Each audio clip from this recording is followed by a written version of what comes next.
everyone, welcome to my YouTube channel Crack That Turning Problems into Solutions. This is me Priyasha Das, and today in this video we'll be discussing the statement and the argument questions, where we will be discussing the tips related to identifying the strong and the weak arguments, which is the basic point of getting started with it. Because until and unless your foundation is strong, it's difficult to build accuracy in a particular topic. But before that, let me tell you about the new batches of Unacademy. Unacademy is launching its new batches on 9th of March, named as Vision Batch and Road to Success for CAT 2022 batch, the link of which you will find in the description box. So go and check it out. There will be different tutors taking up different classes at different times. So check out the batches accordingly and select. You can check out the tutors' videos on the Unacademy apps and decide as well. And for making an enrollment, you need a subscription. And for the subscription, don't forget to use my code Priyasha10, because that will give you an additional instant discount of 10% with many other features of the Unacademy app unlocked. And plus subscriptions values are known to all, that you can raise your hand in the class, post doubts live in the class, and also connect with the tutor directly by dialing in and talking in person. But along with these special features, if you are an iconic subscriber, then you get some additional features over others. And those additional features are one-to-one doubt solving, one-to-one concept discussion, and one-to-one live mentorship, not only by the tutors but also by the top B school graduates. And the best part about this iconic subscription is that you have the full freedom of booking the slots according to your choice at your convenience. So now if you want to learn from a particular teacher at a particular time of the day, then you can do that with the help of this iconic subscription, the link of which you will find in the description box. So don't forget to check it out. And if you are trying to subscribe, then definitely use my code Priyasha10, because that will give you an additional instant discount of 10%. Now let's get our video started. Hello everyone. So in today's video, we'll be doing questions on verbal reasoning, statement and arguments. We'll start from the basics, trying to understand what are arguments, what are strong arguments, what are weak arguments, and this will be part one only. I'll try to take it in more detail so that any confusion related to statements of and arguments will be addressed.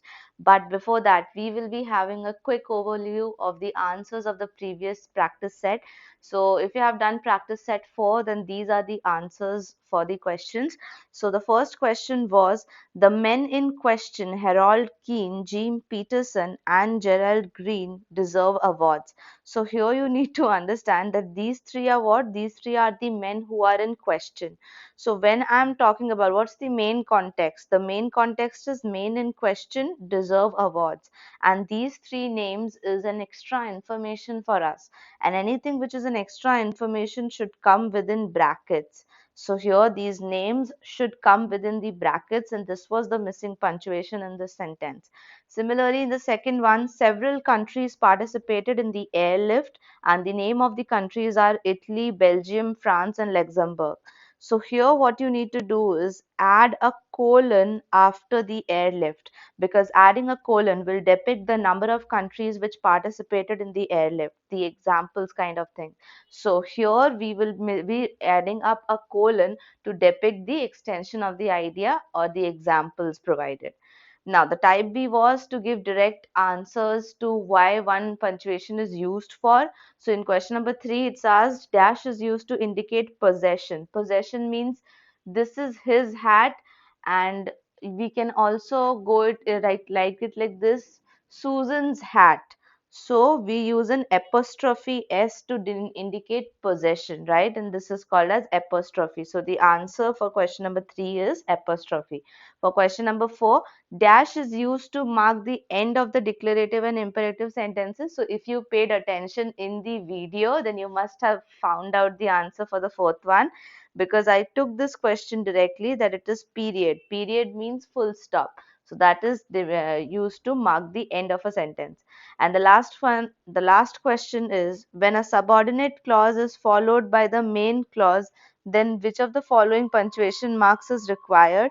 So subordinate clause coming after the main clause is generally divided by the semicolon. So we take help of a semicolon to divide the ideas, divide the main clause from the subordinate clause. So these were the 5 answers from the previous questions. Now we'll get started with our session today, where we'll be discussing some tips to solve strong, weak, and arguments.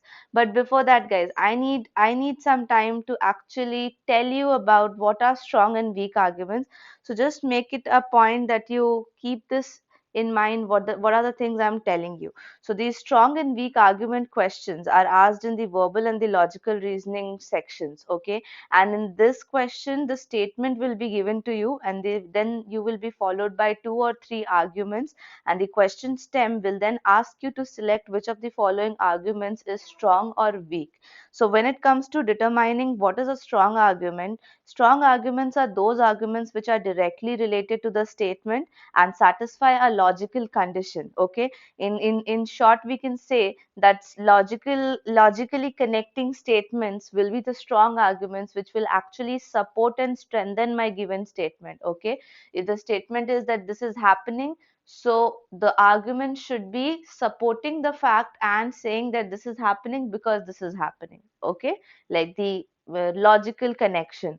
And what is a weak argument? Of course, the opposite. Weak arguments are those arguments which are not connected or indirectly related to the statement. So weak arguments does not logically support the given statement. At the same time, they don't help us to arrive at a conclusion also. Okay, so we'll have a classification of weak arguments and strong arguments. All right, what will be the format of the question? You would be given a statement, and then you will have to determine whether only statement number one, argument number one is strong, or two is strong, or either one or two is strong, neither of them are strong, or both of them are strong. These will be the answer options, and you have to answer accordingly. But for that, let's jump down to some important tips for doing these questions correct. See, you need a better understanding in this section. If you have good understanding, this will not only help you in the direct questions of verbal reasoning, but will eventually help you in the RC inference based questions as well. So let's have our tip number one. Tip number one says that while attempting these questions, make sure you arrive at the answer only on the information that is given to you. This is a major mistake done by all the candidates, that they confuse assumption with arguments. Guys, arguments and assumptions are two different things. Here we have to make sure that we are not assuming something of our own. Here, whatever the information is given is considered to be true, and the decision is taken according to the information given only. For example, take a statement, okay? Statement is, should mercy killing be legalized in India? That's the question, okay? And the arguments which are supporting it, argument number one is, yes, mercy killing is already legalized in other countries. And argument number two is saying, no, given the India's current social fabric, there is a high probability that mercy killing provision might end up to be misused by some people for their ulterior motives. So yes, now which argument do you think is a strong one? Let's have a closer look on it and try to understand. The stance taken by the other countries cannot be applied to India too, as there is a difference in the socio-culture factors prevailing in the different country. Do you agree with it? So do you think that we should say that argument number one is strong just because it is legalized in the other countries? Not really. This is a important factor, but not logically connected to my question. And so I would say that argument number one is weak argument. Just because it is happening in the other countries does not make it a supportive argument to the point that mercy killing should be legalized in India also. And when coming to argument number two, what do you think about it? Argument number two is providing me a valid reason and a rationale for the statement. Okay, it's providing me a proper reason that, okay, why shouldn't we do this? Because this will end up to by being misused. So this is something which bothers, and this is something which is directly connected to my question. So I'll surely go ahead and say that argument number 2 is my strong argument. So this is how we start making decisions. And don't hurry up in this, guys, even if you are not able to judge in the first go, because in part 2, I'll be telling you about the process of screening. Primary screening and secondary screening are the two processes जिनकी help से हम बड़े आराम से strong और weak arguments के बीच distinguish कर सकते हैं. But for that, you need to first work on some basic tips. So in this video, we'll first focus on the basic tips and then we'll move ahead to the screening process. Now let's take up the tip number 2. So for tip number 2, if the argument relies on some assumption, then it is a weak argument. So again, I told you that please don't get confused with the help of like arguments and assumptions. They both are different. Okay, first thing you need to remember in this section is do not bring any external information. This is a absolutely wrong step. Just because of your general knowledge, you can't affect the existing statement and the argument. Get this in mind, and do not make any assumptions of your choice that if this is the cause, then this must have happened. This is a different section of question which you would be getting. Don't apply this skill in argument based questions. Okay, so no assumptions and no external knowledge. Now let's have a question. Should doctors be banned from carrying out private practices? To this, if I say that the argument is yes, this will improve the quality of service in the public hospitals, then do you think that this argument is a strong argument? Of course not. It's a weak argument, and the reason is because we are taking into consideration the very much not needed assumption. How? The above argument is assuming that the public hospitals at present do not provide quality service, and it is also assuming that the poor quality of service in the public hospitals is only because of the reason that the like the doctors are paying more attention on their private clinics. Okay, and there is a shortage of doctors in the public hospital. But don't you think that all of this is just a piece of your assumption and no such data is provided in the argument or in the statement? Of course. So anything based on assumptions is actually a weak argument. This is what you need to remember. Now let's quickly go down to tip number 3. So in tip number 3, if the argument gives someone's opinion, then again it's not a valid argument, it's not a strong argument. Like here you see the example of you should buy Swift Desire car. Why? Because Sachin Tendulkar says Swift Desire has great mileage. See, there's a very interesting thing.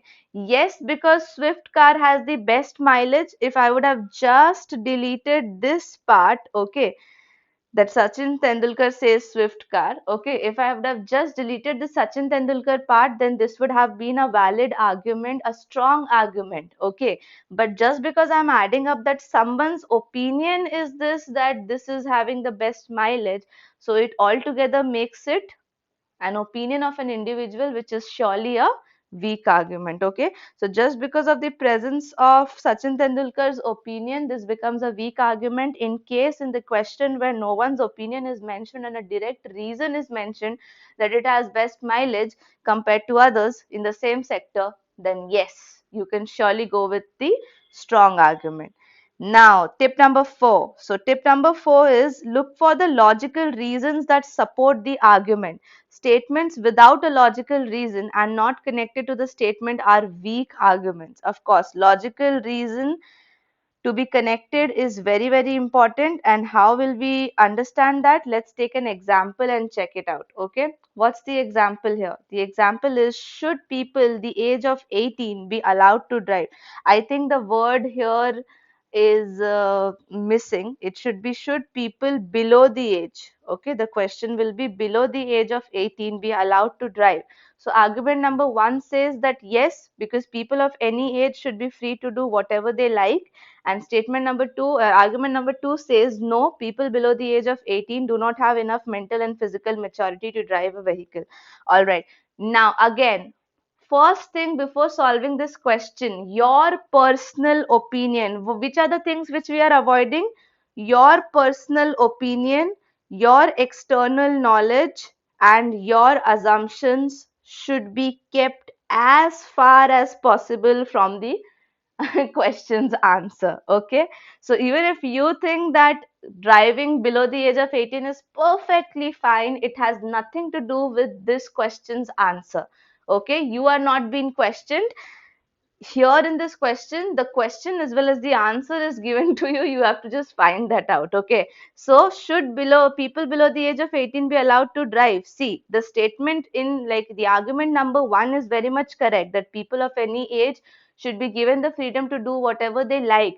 But is it logically connected to my statement number 1? Of course not. It's not logically connected, and that makes it a weak argument. We cannot just say that anyone having like of any age has the right to do anything, because that might lead or end up into a crime, right? So that's why this is not a logically connected statement and hence a weak argument. But when we come to argument number 2, what happens in argument number 2? In argument number 2, we see that it gives us a valid justification and is completely related to the main statement as well. What is the valid justification? That we don't have enough mental and physical maturity to drive a vehicle. That's the thing which is connecting it to the main statement as well. So that's why it is the strong argument, argument number 2. And the last tip for the day, the tip number 5 is the reason should be connected and related to the meaning of the statement. So not just logically connected, but related to the meaning of the statement also. Like, should there be a divorce between the judiciary and the legislature? And the argument is saying that no, judiciary and legislature are not a married couple. So what's the problem here? What makes it weak here? The thing or the reason is that in this particular example, the meaning of divorce is different in the statement. Okay, but in the argument, it is taken up to be the literal meaning of divorce, that is split between the husband and the wife. Okay, so that's not the literal meaning. That was a different way of talking. Okay, that was a different figure of speech. So here, when they are saying divorce means there should be no relation between the judiciary and the legislature, is what the statement meant. But in the argument, it was just superficial in nature. बस ऊपर ऊपर से बता दिया कि नहीं नहीं divorce मतलब तो split between husband and wife होता है, तो argument is saying no because they are not husband and wife. This is stupid. Okay, and this we know is not definitely not going to be a strong argument. तो इसमें तो कोई confusion नहीं है. But what you need to just remember is that when we are talking about arguments, it should not be directly related to the literal meaning of the words used, but you should understand the figure of the speech used here as well. Here, divorce means separation, okay, not just a divorce between the married couples. And the job of finding a forceful or weak argument, okay, is the most essential thing in the statement argument process. Why? Because in by doing this, okay, by identifying the weak or the strong arguments, you will develop a strategy, or you can say a process of solving questions, okay, which will be 100% accurate. And right now, when you're starting your preparation from so early, I suggest you to work on your accuracy greater than your speed. At least for the next 3 to 4 months, work on your accuracy so that you will land up at least at a 99 or 98 percentile in your examination. Okay, because accuracy plays the major role and then comes speed into consideration. Okay, so make sure you are accurate enough. All right then, so in today's video we just discussed the 5 tips to distinguish between the weak and the strong arguments. In the next video, I'll be coming up with the 2 techniques called as the primary screening and the secondary screening. Okay, so what happens in this? This also further helps us to determine which is the weak and the strong argument, and with valid reasons, like with very close things like ambiguous arguments, superficial arguments, boomerang type of questions, okay, proper relation questions. So we will be discussing those. Okay, so in the upcoming video. But yes, don't forget to have a small look over the practice set of this part as well. It will be easy, where I will be just asking you to identify a few things. So make sure you try that out, and in the next video we'll be discussing all about it in detail. All right then, so if you like this video, please like this video. Check out the description box and the first comment for the PDF as well. And if you're new to this channel, then please subscribe to this channel. And the most important thing is to distribute, to circulate these videos among all your groups so that it reaches more and more number of people and our family grows stronger and bigger. And I'll be up with more such videos. Till then, please take care and thank you so much for watching.